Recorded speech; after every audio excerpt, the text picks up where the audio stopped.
హైదరాబాద్ చర్లపల్లి వికారాబాద్ జిల్లా లగచర్లలో కలెక్టర్ మరియు అధికారులపై దాడి కుట్ర కేసులో అరెస్ట్ అయి నిన్న చర్లపల్లి జైల్లో ఉన్న కొడంగల్ బీఆర్ఎస్ పార్టీ మాజీ ఎమ్మెల్యే పట్నం నరేందర్ రెడ్డిని చర్లపల్లి జైలుకు చేరుకుని ములాఖత్ అయిన మాజీ మంత్రి Siddipet MLA Thanneeru Harish Rao, BRS Uppal MLA బండేల Lakshma Reddy, పల్ల రాజేశ్వరరెడ్డి, కార్తిక్ రెడ్డి, నందికంటి శ్రీధర్ బీఆర్ఎస్ పార్టీ నాయకులు కార్యకర్తల సందర్భంగా హరీష్ రావు మాట్లాడుతూ రేవంత్ రెడ్డికి ఓట్లు వేసిన పాపానికి లగచర్ల గ్రామాన్ని ఇబ్బందులకు గురి చేస్తున్నామన్నారు.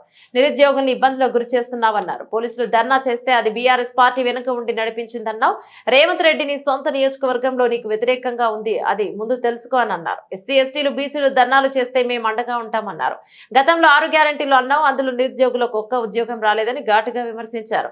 ప్రజల గొంతు నొక్కుతూ ఇబ్బందులకు గురి చేస్తున్నావన్నారు. ఇంతకు ముందు ఇందిరమ్మ పేదలకు భూములు ఇచ్చింది అదే కాంగ్రెస్ పార్టీ, ఇప్పుడు పేదల భూములను లాక్కుంటుంది అన్నారు. పట్నం నరేందర్ రెడ్డి ఎలాంటి తప్పు చేయలేదని కావాలని కేసులు పెట్టారన్నారు. పట్నం నరేందర్ రెడ్డికి బీఆర్ఎస్ పార్టీ ఎల్లవేళలా అంటగా ఉంటుందని ధైర్యం చెప్పామన్నారు.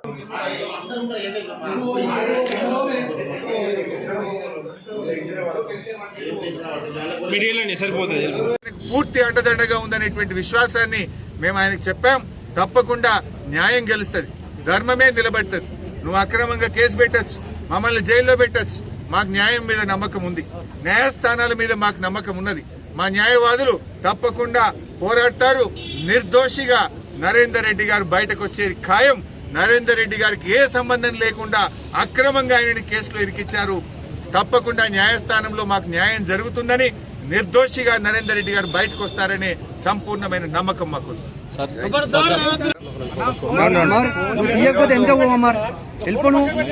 కొడంగల్ మాజీ శాసనసభ్యులు బీఆర్ఎస్ పార్టీ నాయకులు పట్నం నరేందర్ రెడ్డి గారిని పరామర్శించడం జరిగింది. మీ అందరికీ తెలుసు, పట్నం నరేందర్ రెడ్డి గారిది అక్రమ అరెస్టు. ఆయనకు సంబంధం లేకుండా ఇవాళ కేవలం రేవంత్ రెడ్డి గారు పగ ప్రతీకారంతో ఆయన రాజకీయ ప్రత్యర్థి అయినటువంటి పట్నం నరేందర్ రెడ్డి గారిని కుట్రపూరితంగా అరెస్ట్ చేయడం జరిగింది. ఇలా వాస్తవంగా చెప్పాలంటే ప్రజా పాలన మీద ప్రజల తిరుగుబాటు ప్రారంభమైంది. ఆ తిరుగుబాటు కొడంగల్ నియోజకవర్గం నుంచే ప్రారంభమైంది. ఈరోజు రేవంత్ రెడ్డి గారు ఏంటంటే ఆ ప్రజా తిరుగుబాటును, ప్రజల తిరుగుబాటును ఆయన ప్రతిపక్షాల కుట్రగా చిత్రీకరించేటువంటి ప్రయత్నం చేయడం, ఇది ఈ రాష్ట్ర ప్రభుత్వం యొక్క దిగజారుడుతనానికి నిదర్శనంగా చెప్పుకోవచ్చు. లఘుచర్లలో జరిగింది ఏంది? మా భూములు మాకు కావాలి, మా భూములు ఫార్మా కంపెనీలకు ఇవ్వమని ఆ ప్రాంత ప్రజలందరూ కూడా గత కొన్ని నెలలుగా పోరాటం చేస్తూ ఉన్నారు. మరి అక్కడ ఎమ్మెల్యేగా ఉన్న రేవంత్ రెడ్డి తనకు ఓట్లేసినటువంటి కొడంగల్ ప్రజలకు పిలిచి మాట్లాడాలి, వారి సమస్య పరిష్కారం చేయాలి. కానీ పోలీసుల చేత, గుండాల చేత, రాజకీయ నాయకుల చేత వాళ్ళని బెదిరించేటువంటి ప్రయత్నానికి రేవంత్ రెడ్డి గారు పాల్పడతా ఉన్నారు.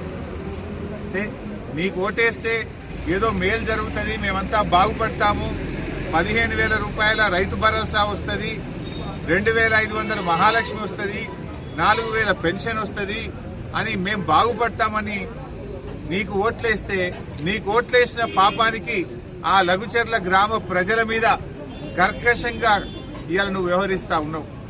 కట్టు బట్టలతో, పిల్ల పాపలతో ఊరు విడిచి పారిపోయేటట్టు చేసావు. అంటే నీకు ఓట్లేసి గెలిపిస్తే నువ్వు వాళ్ళకి ఇచ్చిన బహుమానం ఇది? వాళ్ళ భూములు గుంజుకోవడమే, కుట్రపూరితంగా చేయడమే నువ్వు ప్రజలకు చేసే సేవనా అని చెప్పి మేము అడుగుతా ఉన్నాం. పట్నం నరేందర్ రెడ్డి గారు ఒక ప్రతిపక్ష పార్టీగా, ప్రతిపక్ష నాయకుడిగా ఆ రైతులకు అండగా నిలిచే ప్రయత్నం చేసినాడు, రైతులకు ధైర్యాన్ని ఇచ్చే ప్రయత్నం చేసినాడు. ఆయనకి ఏ సంబంధం లేదు. కాంగ్రెస్ పార్టీ నాయకులు మాట్లాడుతుండ్రు, ఈ సంఘటన జరిగిన రోజు 80 సార్లు ఈయనకు ఫోన్ వచ్చిందని చెప్పి లీకులు రాయించుడు, అబద్దాలు మాట్లాడు, కాంగ్రెస్ నాయకులు ప్రెస్ మీట్లు పెడుతున్నారు. పోలీస్ రిమాండ్ రిపోర్ట్ లో ఒకే ఒక్కసారి ఫోన్ వచ్చింది, ఒకే ఒక్కసారి ఆ రోజు ఫోన్ వచ్చిందని చెప్పి పోలీస్ రిపోర్ట్ లో ఉంటుంది. కాంగ్రెస్ నాయకులేమో 80 సార్లు వచ్చినాయి, 70 సార్లు వచ్చినాయి అని గోబల్స్ ప్రచారానికి పాల్పడతా ఉన్నారు. ఇవాళ మీరు ప్రతిపక్షాల మీద అక్రమ కేసులు పెట్టచ్చు, కానీ ప్రజా తిరుగుబాటు నుంచి తప్పించుకోలేరు. ఇవాళ నేను అడుగుతా ఉన్నా, తెచ్చాడు ఇవాళ నరేందర్ రెడ్డి గారిని ఇరికిస్తారు. మళ్ళా ప్రశ్నించే గొంతు ప్రతిరోజు ప్రభుత్వం మీద పోరాడుతున్న కేటీఆర్ ను కూడా అక్రమంగా ఇరికించారు. ఇప్పుడే మేము ఆయనతో మాట్లాడాం, నరేందర్ రెడ్డి గారితో. ఆయన రిమాండ్ రిపోర్ట్ లో ఏమి రాశారో తెలియదట ఆయనకు. రిమాండ్ రిపోర్టును 5 నిమిషాల ముందు మెజిస్ట్రేట్ గారి ముందు ప్రవేశపెట్టే ముందు రిమాండ్ రిపోర్ట్ మీద సంతకం పెట్టించుకున్నారు.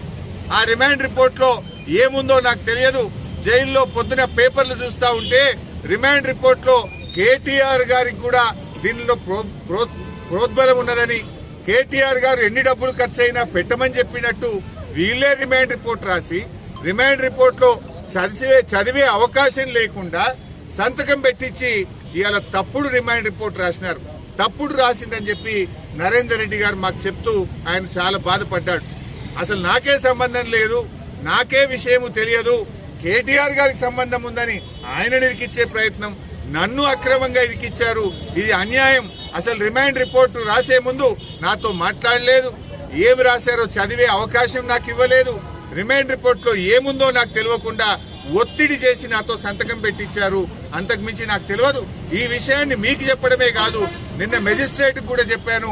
మెజిస్ట్రేట్ గారి ముందు కూడా ఆ రిమాండ్ రిపోర్ట్ లో ఏముందో నాకు తెలియదు, ఒక్క నిమిషం ముందే నాతో సంతకం పెట్టించారనే విషయాన్ని నిన్న మెజిస్ట్రేట్ గారికి కూడా చెప్పానని చెప్పి నరేందర్ రెడ్డి గారు చెప్పారు. అంటే దీన్ని బట్టి ఏమర్థమవుతుంది, నరేందర్ రెడ్డి గారిని ప్రశ్నించే గొంతు గనక ఇవాళ ఆయన జైల్లో పెట్టి అక్కడ భూములు గుంజుకోవాలని చూస్తున్నాడు.